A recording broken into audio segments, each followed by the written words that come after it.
podcast Isso Tem Uma História.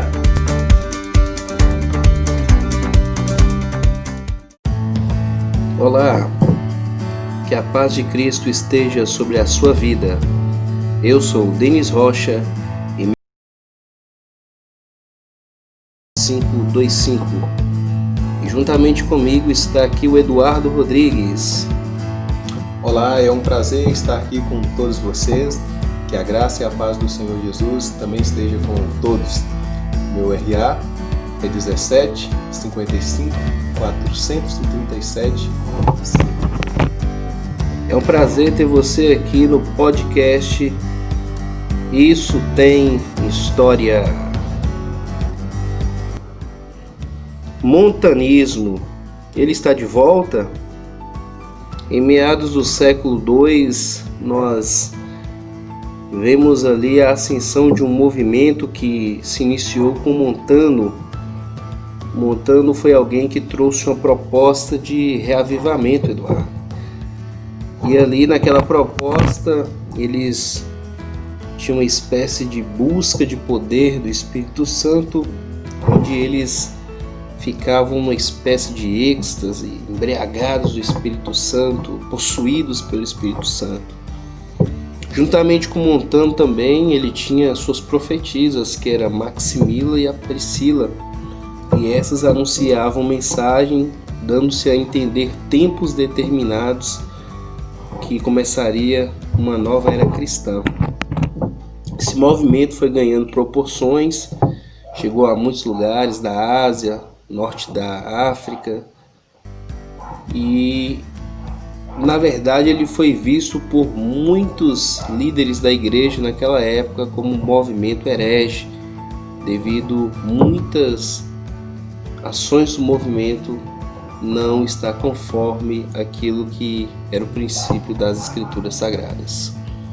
Mas uma coisa interessante é como você vê a ascensão desse movimento, como você vê esse início de tudo aí que começou.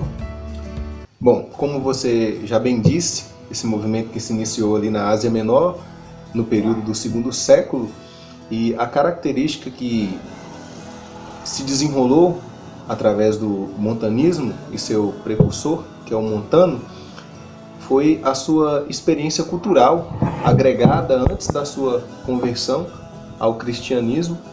E nessa sua conversão, ele trouxe uma bagagem cultural muito grande da sua época, visto que ali no meio à sociedade onde ele estava inserido, havia um forte culto a deuses pagãos, e esses cultos, a ênfase desses cultos eram realmente a êxtase e a ênfase em uma experiência transcendente e espiritual. E na sua conversão ele trouxe muito dessa bagagem e começou a desenvolver a sua doutrina. E como bem elaborado para expressar isso, tem uma frase do Montano que ele diz assim, abre aspas, eu não sou um anjo, nenhum emissário, mas eu sou o Senhor Deus, o Pai. Fecha aspas. Então, isso diz muito a respeito do movimento e das características do movimento, que é um movimento caracterizado por um novo portador de uma boa nova, de uma nova mensagem que é totalmente atual, que não foi dita por ninguém, nem expressada por ninguém.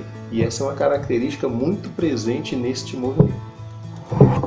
Bom, outras características que também podemos encontrar no montanismo é que ele se apresenta, ele se lança como o grande precursor do avivamento em meio a um contexto de frieza, através de uma intelectualidade que a igreja tem, que a igreja busca, que a igreja exerce. E aí, tentando trazer essa proposta, eles reivindicam para si essa autoria de que vão trazer o avivamento e que a partir deles as coisas então vão ser avivadas, que haverá um derramamento de poder sobre a vida de todos aqueles que estiverem se envolvendo no movimento. Eles também, como característica, tinha a questão de buscar do Espírito Santo a direção. O Espírito Santo vai falar tudo. Vamos tentar ouvir o Espírito Santo. O Espírito Santo vai fazer, Deus está fazendo. E isso é tão interessante que esse movimento, como foi dito, ele vai ser tido como herege, mas até hoje nós também percebemos as características dele nos nossos dias, nas nossas igrejas, onde no pentecostalismo e também no meio pentecostal, até mais clássico, mais reservado, mais origem, já vemos também essas características do montanismo, até mesmo com uma conexão aí na história, onde as pessoas têm deixado de lado as escrituras, achando que o que importa realmente é se encher do poder unicamente. Elas querem então uma experiência com o Espírito, algo bem empírico que vai acontecer, e aí a partir daquela experiência é que eu vou conduzir a minha vida de forma doutrinária. Na verdade, elas não consideram o princípio que nos foi deixado nas Escrituras. E através de tudo isso, nós temos visto que um grande número de pessoas tem aderido a essa praxis, e assim, cada vez mais pessoas se aglomeram nesse movimento, tentando buscar aí essa proposta do avivamento, mas na verdade esse avivamento não é conforme o que a Bíblia prescreve.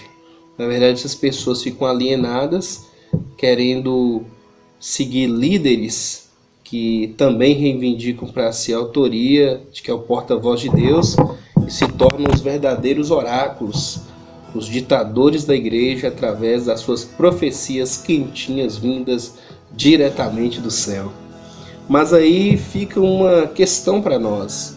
Como nós podemos agir diante desse movimento? Como nós podemos então capacitar a igreja para poder, de uma forma madura, conseguir lidar com esse tipo de movimento, detectar essas características e como agir nessa situação? Exatamente, Denis. A sua colocação foi muito correta, ainda mais no sentido que o movimento do montanismo ele trouxe muitos prejuízos para a igreja.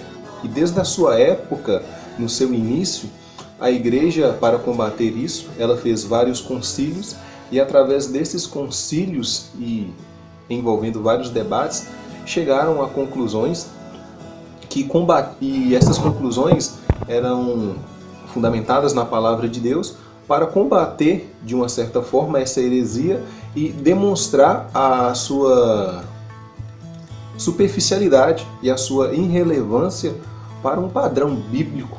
E em todos os debates ela foi demonstrada como uma teoria falha, que não condizia com a verdade das Escrituras e a vontade do Senhor. Embora sendo um movimento frágil e bem carente em vários aspectos do conhecimento da palavra de Deus e biblicamente, mesmo sendo assim, é um movimento que arrasta muitas pessoas, arrastou muitas multidões, não só naquela época, mas até nos momentos dos dias de hoje, tem arrastado muitas pessoas.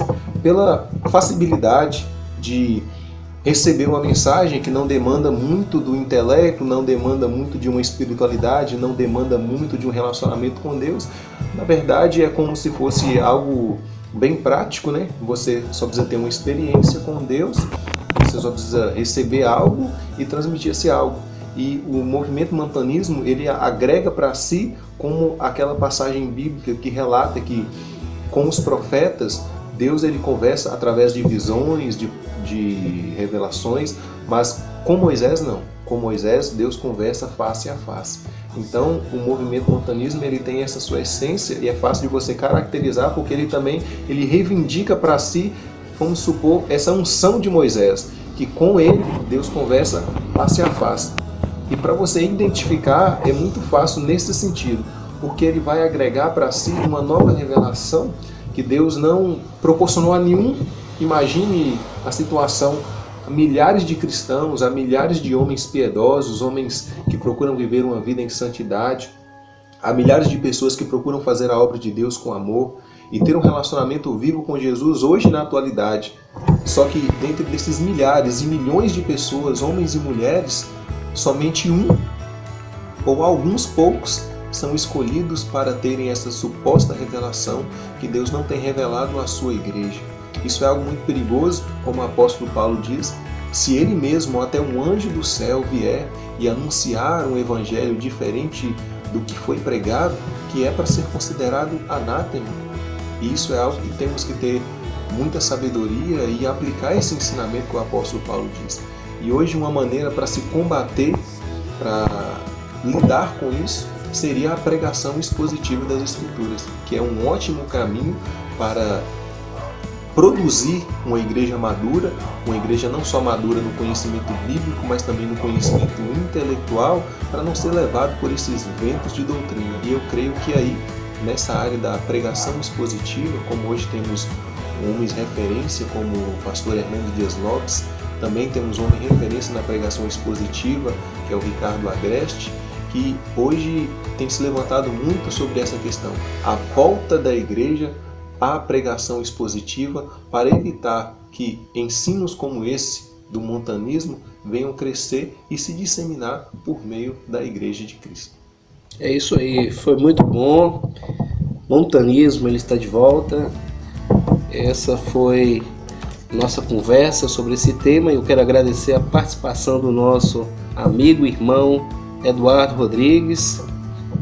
Foi muito bom estar aqui com vocês, participando desse momento de aprendizado, desse momento de reflexão, e que através desse momento possa se levantar um estudo aprofundado a respeito desse assunto, para que possamos juntos crescer na graça do Senhor Jesus. É isso aí.